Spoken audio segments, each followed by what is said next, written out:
Halo anak-anak, selamat berjumpa kembali di pembelajaran Bapak. Nah, pada hari ini kita akan belajar tema 3, yaitu peduli terhadap makhluk hidup. Subtema 1, hewan dan tumbuhan di lingkungan rumahku. Pembelajaran 1. Nah, baiklah anak-anak, seperti biasa, sebelum memulai pembelajaran ini, terlebih dahulu mari kita berdoa.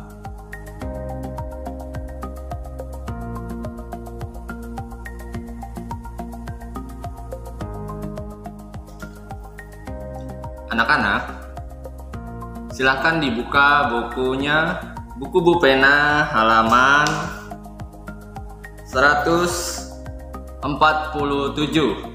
Ya, buku pena halaman 147. Nah, kita hari ini mempelajari tentang tema 3, yaitu peduli terhadap makhluk hidup. Subtema 1, hewan dan tumbuhan di lingkungan rumahku. Nah, pembelajaran 1. Silakan dibaca, dilihat bukunya. Pengertian wawancara. Wawancara merupakan kegiatan tanya jawab yang dilakukan untuk memperoleh informasi secara rinci tentang suatu hal atau peristiwa. Nah, orang yang mewawancarai disebut dengan pewawancara. Sedangkan orang yang diwawancarai disebut dengan narasumber atau sumber informasi, ya. Yang memberikan sumber informasi disebut dengan narasumber. Sedangkan orang yang bertanya untuk mencari informasi disebut dengan pewawancara. Nah, ada pula wawancara yang dilakukan kepada satu narasumber atau disebut juga dengan wawancara tunggal.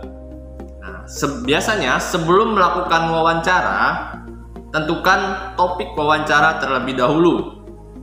Nah, topik wawancara ditentukan berdasarkan hal atau peristiwa yang ingin kamu ketahui atau yang ingin diketahui oleh si pewawancara tadi. Nah, topik wawancara bertujuan untuk memfokuskan pertanyaan yang akan diajukan. Nah, jadi supaya pertanyaan-pertanyaan yang dilakukan oleh si pewawancara tadi sesuai dengan topik yang ingin dicari tahu atau informasi yang ingin dicari tahu, ya, seperti itu ya. Nah, setelah menentukan topik, lalu membuat daftar pertanyaan yang akan kamu ajukan saat wawancara nanti. Itu membuat list atau daftar pertanyaan. Nah, kamu juga harus menentukan narasumber yang akan diwawancara. Jadi kita harus menentukan nih siapa yang akan kita wawancarai.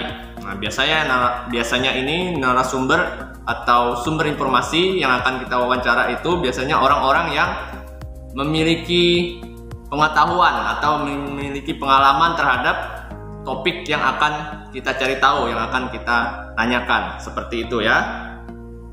Nah, saat wawancara ada beberapa hal yang perlu kita lakukan, yaitu yang pertama, mulailah pembicaraan dengan sapaan yang ramah.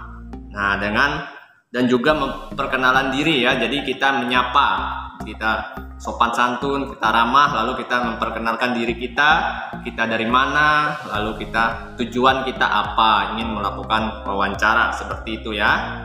Kemudian yang kedua, ajukan pertanyaan dengan jelas, yaitu dengan menggunakan bahasa yang santun, ya. Jadi kita itulah gunanya tadi kita sebelum melakukan wawancara kita membuat rincian pertanyaan. Jadi ketika kita akan melaksanakan wawancara, kita sudah mempunyai rincian bermacam-macam pertanyaan yang akan kita tanyakan. Nah, dengan tutur kata yang sopan dan jelas, seperti itu. Nah, kemudian jika sudah selesai, belum ya, yang ketiga dulu ya, catatlah jawaban yang dijelaskan oleh narasumber. Nah, itu yang penting. Apapun informasi yang kita dapat dari narasumber berdasarkan pertanyaan yang kita berikan, maka itulah yang kita catat.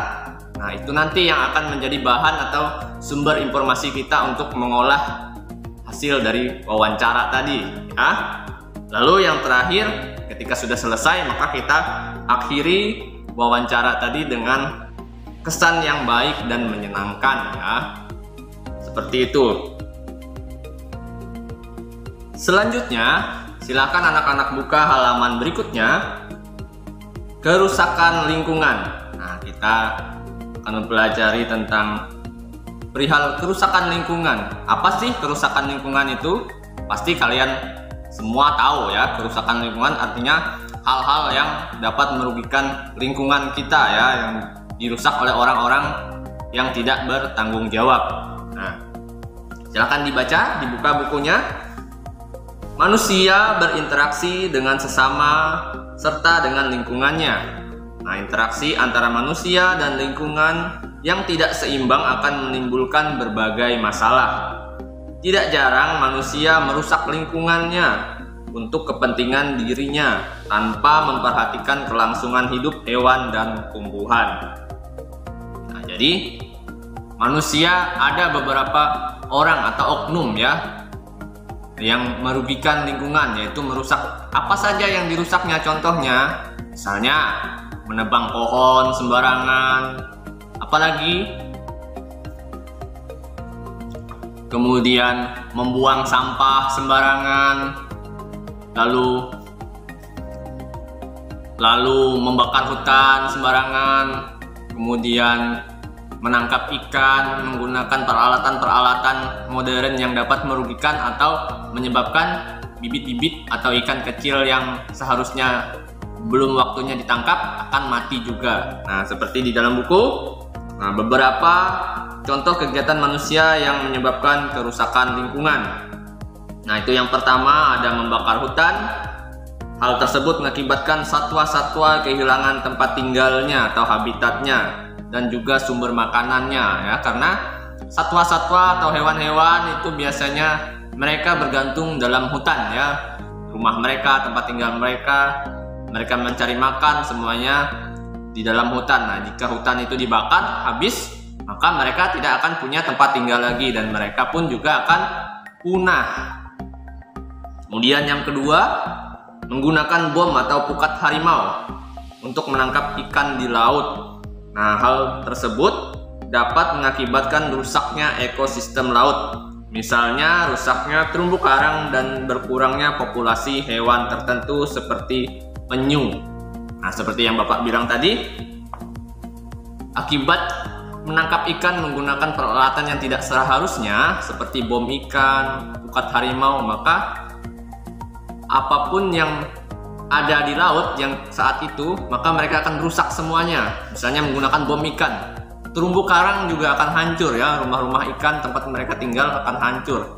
Ikan-ikan kecil pun akan mati dan juga hewan-hewan yang seharusnya dilindungi pun akan punah juga, seperti itu. Nah, berikutnya kita mempelajari tentang kenampakan alam dan manfaatnya. Nah, yang pertama ada dataran tinggi. Nah, dataran tinggi adalah permukaan bumi berupa daratan yang luas dan berada pada ketinggian 200 hingga 600 meter di atas permukaan laut. Nah, dataran tinggi dimanfaatkan untuk perkebunan, peternakan, kemudian contohnya perkebunan teh, kopi, dan kina ya. Kita pada materi pembelajaran yang lalu kita sudah mempelajari ini ya, yaitu tentang tanaman-tanaman yang cocok sesuai dengan letak geografisnya. Nah, ini contoh dari tanaman yang ada di daerah dataran tinggi. Nah, peternakan kemudian yang umumnya berada di dataran tinggi yaitu peternakan sapi perah ya, atau sapi yang diambil susunya yang untuk diproduksi dan yang diproduksi secara massal diambil, yang dijual lagi yang bisa kita konsumsi sehari-hari. Nah, kemudian udara di sekitar dataran tinggi terasa sejuk dan dingin. Nah, sehingga sering dimanfaatkan sebagai tempat wisata. Nah, mata pencaharian penduduk di dataran tinggi umumnya petani atau peternak. Nah, jadi dataran tinggi itu juga bisa dimanfaatkan ya, selain selain tumbuhan, kita tempat berkebun, tempat bertani, juga keindahannya juga dapat dimanfaatkan untuk dinikmati sebagai tempat wisata ya. Banyak wisata-wisata di puncak yang biasanya sering dikunjungi. Mungkin kalian juga pasti pernah mengunjungi mungkin salah satu di antaranya ya. Yang kedua, dataran rendah. Nah, dataran rendah adalah permukaan bumi berupa dataran yang luas dan berada pada ketinggian 0 hingga 200 meter di atas permukaan laut. Nah, dataran rendah dimanfaatkan manusia untuk keperluan di berbagai bidang seperti pertanian, perkebunan, kemudian peternakan, perumahan dan industri maksudnya ya. Nah, contoh hasil pertanian di dataran rendah yaitu ada padi, apalagi tebu, karet, dan juga kelapa sawit. Nah, contoh hewan ternak yang ada di dataran rendah yaitu ayam, kemudian itik, kemudian sapi bisa juga ya, kambing, dan ikan air tawar, yaitu jenis-jenis hewan yang dapat kita ternakan di daerah dataran rendah. Kemudian kalau sejenis anjing atau kucing, apakah itu termasuk hewan yang diternakan? Bukan ya. Nah, jadi itu bedanya ya. Kalau sejenis anjing, kucing itu adalah burung. Nah, itu adalah hewan peliharaan ya. Itu karena kita pelihara berdasarkan kesenangan atau hobi kita ya. Hobi kita memelihara burung misalnya karena suaranya indah didengar, atau kucing karena kita senang memelihara kucing, seperti itu ya. Beda ya dengan hewan ternak. Kalau hewan ternak ini ada waktunya dia bisa dimanfaatkan atau dikonsumsi atau dimanfaatkan untuk hal lain. Misalnya ayam, jika sudah sampai waktunya dia akan bertelur, maka telurnya dapat kita ambil untuk dikonsumsi. Dan juga jika sudah sampai waktunya, umurnya sudah cukup, ayamnya sudah besar, bisa kita potong untuk dikonsumsi juga. Seperti itu contohnya ya. Nah, kemudian mata pencaharian penduduk di dataran rendah sangat beragam. Ya, contohnya ada petani, ada peternak, ada pegawai, pekerja, dan banyak lagi pekerjaan lain yang dijumpai di daerah dataran rendah ya. Macam-macam ya mata pencaharian sesuai dengan kemampuan masing-masing. Selanjutnya, pantai. Nah, pantai adalah dataran yang berbatasan langsung dengan laut. Nah, jadi pertemuan antara air laut dan daratan itu terjadi di pantai atau daerah pesisir pantai. Nah, daerah pantai umumnya landai dan berpasir. Akan tetapi ada pula pantai yang berupa tebing yang curam. Nah, Indonesia merupakan negara kepulauan. Oleh karena itu, Indonesia memiliki banyak pantai. Nah, jadi negara kita ini negara yang memiliki banyak pantai ya, karena negara kita ini adalah negara kepulauan, terdiri dari banyak pulau. Nah, makanya dikatakan negara Indonesia adalah negara kepulauan. Banyak pulau-pulau besar maupun kecil yang ada termasuk dalam wilayah negara kita Indonesia. Nah, kemudian ada beberapa macam pemanfaatan pantai. Ini contohnya budidaya ikan laut, udang, cumi-cumi, rumput laut, perkebunan kelapa, dan pertanian garam. Nah, jadi di pantai itu banyak mata pencaharian ya. Ya, contohnya pembudidayaan atau pemanfaatan di wilayah pantai itu misalnya tempat kita sebagai budidaya ikan laut, bisa sebagai tambak ikan ya, tambak ikan, tambak udang, cumi-cumi juga bisa ditangkap ya. Lalu rumput laut, perkebunan rumput laut ada ya di pinggir pantai ya. Jadi di daerah pesisir pantai. Kemudian perkebunan kelapa ya, kelapa muda ya, biasanya ada yang di daerah pinggir pantai yang banyak pohon-pohon kelapa. Nah, itu bisa diambil untuk konsumsi ya, kelapa muda ya. Kemudian juga pertanian garam.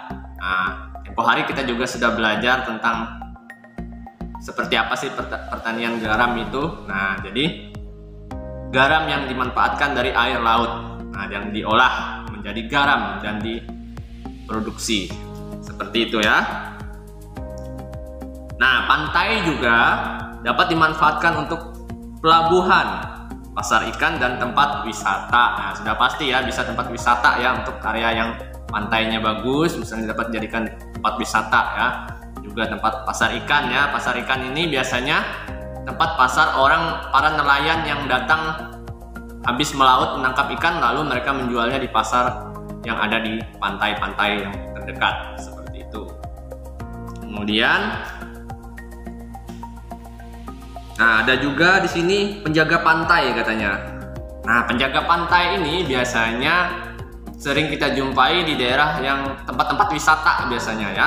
Ada orang-orang yang dipekerjakan untuk mengawasi atau memantau keadaan di sekitar pantai yang banyak dikunjungi orang-orang. Gunanya untuk memastikan keadaan aman ya, tidak ada yang tenggelam ataupun tidak ada kegiatan-kegiatan orang-orang yang merugikan pantai, misalnya membuang sampah sembarangan atau yang lain-lainnya ya. Jadi inilah tugas penjaga pantai, untuk memantau dan memastikan keadaan pantai itu aman ya, supaya tidak terjadi bahaya. Misalnya ada gelombang besar, jadi dia bisa menginfokan untuk anak-anak yang bermain tidak terlalu ke tengah, misalnya seperti itu contohnya ya.